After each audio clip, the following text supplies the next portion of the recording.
तो नमस्कार दोस्तों, मैं नीरज स्वागत करता हूं आपका डीएनडी क्लासेस में। और यहां पर ये वीडियो बहुत ही इंपॉर्टेंट होने वाला है, बहुत ही खास होने वाला है इसलिए क्योंकि यहां पर जो टॉपिक है ना, मूल्यह्रास, ये टॉपिक यार सबसे ज़्यादा परेशान करने वाले टॉपिकों में से एक है। ये वो टॉपिक है जिसमें बच्चों को सबसे ज़्यादा क्या आती है, परेशानियाँ आती हैं, दिक्कत आती है। यहाँ पर आपकी सारी दिक्कतों को क्या कर दिया जाएगा, समाधान कर दिया जाएगा। और मैं आपके लिए लेके आया हूँ यहाँ पर इस वीडियो के अंदर क्वेश्चन नंबर 2 एनसीईआरटी बुक का हिंदी मीडियम। तो चलिए शुरू करते हैं बिना किसी देरी के। क्वेश्चंस भी कर लेंगे और क्वेश्चंस के साथ साथ आपको समझा भी देंगे कि कौन कौन से मेथड होते हैं, कौन कौन सी टेक्निक होती है, सब बता देंगे यार आपको। ठीक है ना। तो चलो फटाफट से क्वेश्चन नंबर 2 निकालो आपके एनसीईआरटी बुक का और देखो जरा ये क्वेश्चन क्या बोल रहा है। तो मेरे दोस्तों यहाँ पर ये क्वेश्चन क्या बोलता है, 1 जुलाई 2017 को अशोक लिमिटेड ने 1,08,000 रुपए की मशीनरी खरीदी। तो 1,08,000 रुपए की मशीनरी यहाँ पर खरीद दी है, जिसपे 12,000 रुपए की स्थापना पर खर्च किए।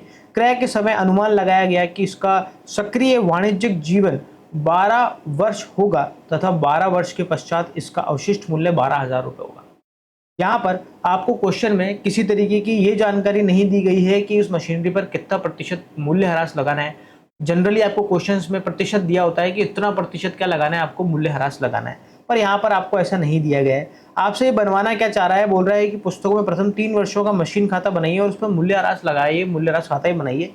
मूल्यह्रास खाता बनाने के लिए नहीं बोलता, जनरली आपको जो संपत्ति होती है उस संपत्ति का खाता बनाने के लिए बोलता है और बोलता है कि 3 वर्ष के लिए 4 वर्ष के लिए क्या लगाए, उस पर मूल्यह्रास लगाए। तो यहाँ पर अपन क्या करेंगे, मशीन ही खरीदी ना, मशीन खाता बनाएंगे और उस पर मूल्यह्रास लगाएंगे 3 वर्षों तक। पर लगाएं कितना भैया, तो यहाँ पर सबसे पहले तो आपको क्या निकालना पड़ेगा, कैलकुलेशन करनी पड़ेगी आपको, calculation of depreciation charge. Hindi में बोले तो मूल्यह्रास की गणना करनी है आपको। तो मूल्यह्रास कितना निकल रहा है उसकी कैलकुलेशन करनी पड़ेगी। तो भैया इसका एक फॉर्मूला है और वो फॉर्मूला ये है कि जो मशीनरी का मूल्य है, जितने में आपने मशीनरी खरीदी है, प्लस उसमें क्या जोड़ दो, अगर आपका कोई खर्चा हुआ है, जैसे उस पर कोई स्थापना के एक्सपेंस करे हैं, उस आपने मशीनरी लगाते वक्त कोई ढुलाई चुकाई है ना, किसी भी तरह का खर्चा करा है, तो वो उसमें जोड़ दो और उसमें क्या कर दो, माइनस कर दो उसकी स्क्रैप वैल्यू। स्क्रैप वैल्यू का मतलब हो गया भंगार में आप उसको जितने में बेच दोगे, हिंदी में प्योर हिंदी में बोलूं तो अवशिष्ट मूल्य।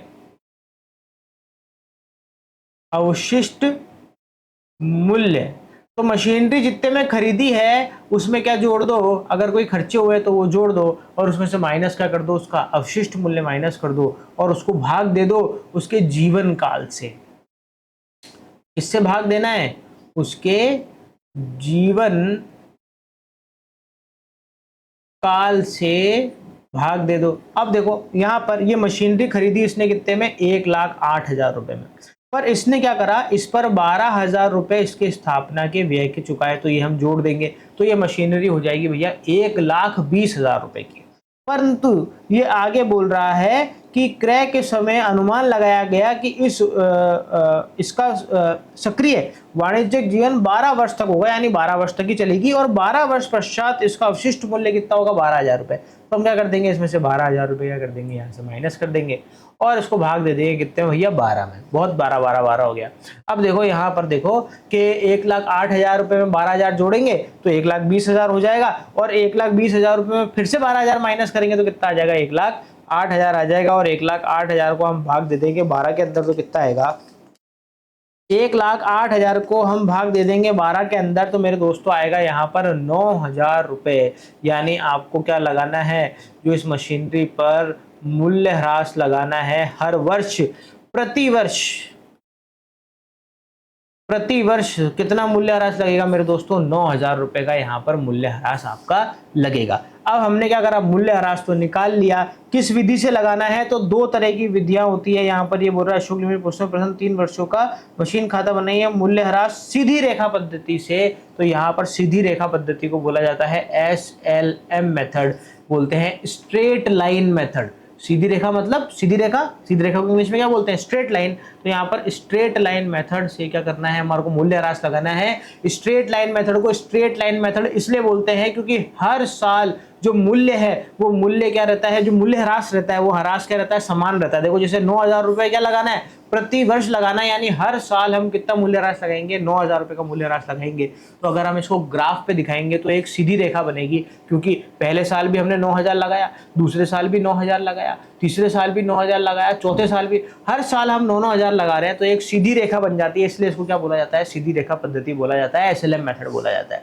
अब हमारे को एसएलएम मेथड से क्या लगाना है, मूल्य ह्रास लगाना है। तो फटाफट से एक पन्ना निकालते हैं और खाता बनाते हैं। कौन सा भैया, मशीनरी खाता बनाते हैं। तो देखो मशीनरी खाता कैसे बनेगा, जैसे तुम लेजर बनाते हो ना, लेजर, बिल्कुल वो लेजर ही बनानी है यहाँ पर 3 वर्षों के लिए। तो यहाँ पर ये हो गया देखो आपका अमाउंट का कॉलम, ये हो गया आपका डेट का कॉलम, ये फिर से यहाँ पर अमाउंट का कॉलम। अमाउंट का कॉलम बनाना थोड़ा सा बड़ा, डेट का कॉलम बनाना भैया बिल्कुल छोटा। डेट के कॉलम में हम एडजस्टमेंट कर लेंगे थोड़ा सा, ठीक है। तुम्हारी कॉपी में जगह है अच्छी खासी, तो ढंग से बना लेना। मेरे यहाँ पर जितनी जगह है उतनी मैं बना रहा हूँ।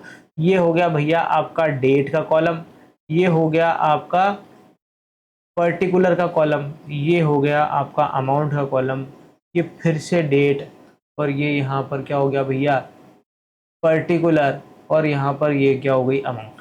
अब यहाँ पर कौन सा खाता बना रहे हैं हम, ये बना रहे हैं हम मशीनरी खाता, मशीनरी अकाउंट।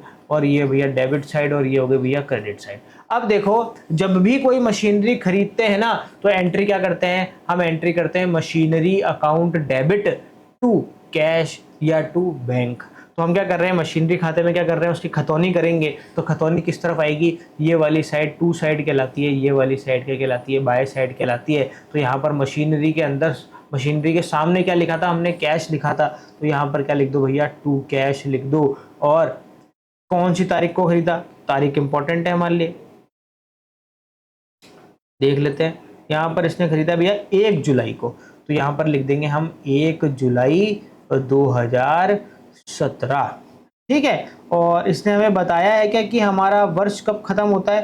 देखो ध्यान से पढ़ना, क्वेश्चन में अगर उसने वर्ष खत्म करने का अगर कोई तारीख बताई है 1 दिसंबर या 31 मार्च, तो हम उस हिसाब से चलेंगे। तो यहाँ पर ये आरबीएससी है, आपके आरबीएससी के अंदर ना ये 31 दिसंबर का बहुत ज़्यादा लफड़ा रखता है, 31 दिसंबर 31 दिसंबर। तो यहाँ पर भी मेरे हिसाब से यहाँ पर 31 दिसंबर ही है, मान के चल रहा है कि हमारा वर्ष कब खत्म हो रहा है, 31 दिसंबर। प्रश्न को ढंग से पढ़ना, अगर वो पैराग्राफ में कुछ भी नहीं बोलता है, कुछ भी नहीं बताता है, तो हम 31 मार्च मानेंगे, 31 मार्च मानेंगे हमारा वर्ष की समाप्ति। पर अगर प्रश्न में वो खुद ही बोल देता है कि वर्ष की समाप्ति कब होती है, 31 दिसंबर को होती है, तो फिर आपको वर्ष की समाप्ति कब माननी पड़ेगी, 31 दिसंबर को माननी पड़ेगी। इस प्रश्न को मैं एक बार देख लेता हूँ। यहाँ पर इसने हालांकि कहीं दिया तो नहीं है कि वर्ष की समाप्ति कौन सी तिथि को हो रही है, पर जो इसने आंसर दे रखा है ना, उस आंसर के अकॉर्डिंग मुझे लग रहा है कि उसने क्या माना है, 31 दिसंबर माना है। एनसीईआरटी का थोड़ा सा ऐसे ही रहता है, अब क्या करें।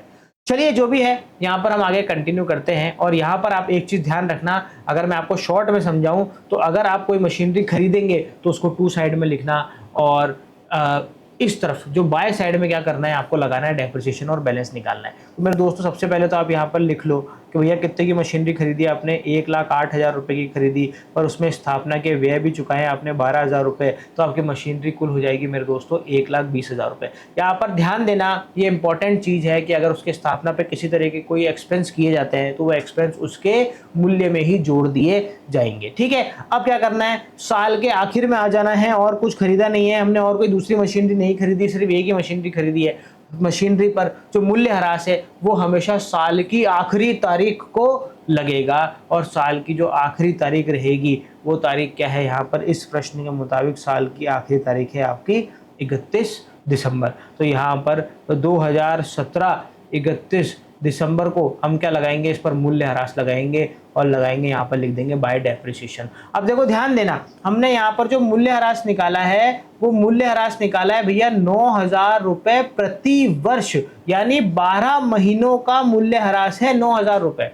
अब यहाँ पर ध्यान देना, ये मशीनरी 12 महीने नहीं चली है, क्योंकि ये मशीनरी हमने खरीदी कब है, ये मशीनरी खरीदी है हमने कब, जुलाई को, और हमारा ईयर कब खत्म हो रहा है? दिसंबर को। तो हमें कितने टाइम चलाई इसको? जुलाई, अगस्त, सितंबर, अक्टूबर, नवंबर, दिसंबर। हमने सिर्फ और सिर्फ इसको 6 महीने चलाया है, तो मूल्य ह्रास भी कितने महीनों का लगाना पड़ेगा? 6 महीनों का लगाना पड़ेगा। तो जब पूरे 12 महीनों का 9,000 रुपये मूल्य ह्रास लगेगा, तो 6 महीनों का लगेगा इसका आधा, बिल्कुल आधा। तो 9,000 का आधा कितना आ जाएगा मेरे दोस्तों? 9,000 का आधा हो जाएगा 4,500 रुपये। तो यहाँ पर 4,500 का करेंगे मूल्यह्रास, यहाँ पर मैं लिख देता हूँ आगे 6 महीने 4,500 मूल्यह्रास लगा दिया। अब देखो, साल के आखिर में हमें 2 ही काम करना होता है। हमारे पास जो मशीनरी पड़ी है उस पर लगाना है मूल्यह्रास, और फिर निकाल लेना है भैया उसका बैलेंस। बैलेंस निकालने का मतलब होता है कि अब वो मशीनरी कितने की रह गई है। तो मेरे दोस्तों, यहाँ पर 1 लाख, यहाँ पर हम लिख देते हैं भैया by balance BD, by balance BD. और कितना लिखेंगे? मशीनरी कितने की थी आपकी? 1,20,000 रुपए की थी, और उस पर आपने 4,500 का क्या लगा दिया? मूल्यह्रास लगा दिया। तो मूल्यह्रास क्या करता है? आपकी संपत्ति के मूल्यों में क्या करता है? कमी करता है। इसलिए क्या कर देंगे हम? उसको माइनस कर देंगे। तो इसका मतलब अब आपकी मशीनरी रह गई 1,15,500 रुपए की। और बस अब हम क्या लगा देंगे? यहाँ पर टोटल लगा देते हैं। ये देखो, ये आ गई आपकी टोटल। अरे यार, ये लाइन है ना ऊपर नीचे हो जाती है, इसे मज़ा नहीं आता। ये देखो, ये हुआ, और यहाँ पर ये हो गया। अब 1,20,000 रुपये इधर की जोड़, और 1,20,000 रुपये ही इधर की जोड़ आ गई है। इसके नीचे खींचना भैया डबल लाइन। डबल लाइन खींचना जरूरी है। डबल लाइन का मतलब हो गया कि ये वर्ष अब खत्म हो चुका है, इसके आगे अब नया वर्ष स्टार्ट हो गया है। तो क्या करना है? ये जो आपने यहाँ पर, ये जो आपने बैलेंस निकाला है ना यहाँ पर, इस बैलेंस को बोलते हैं क्लोजिंग बैलेंस। क्या बोलते हैं भैया? Closing balance. इस वर्ष का अंतिम मूल्य, यही अगले साल का क्या बन जाता है भैया? ओपनिंग। तो यहाँ पर हम क्या लिखेंगे? इधर इधर इस तरफ लिख देंगे। क्या लिखेंगे? यहाँ लिखेंगे हम टू बैलेंस सीडी। कितना?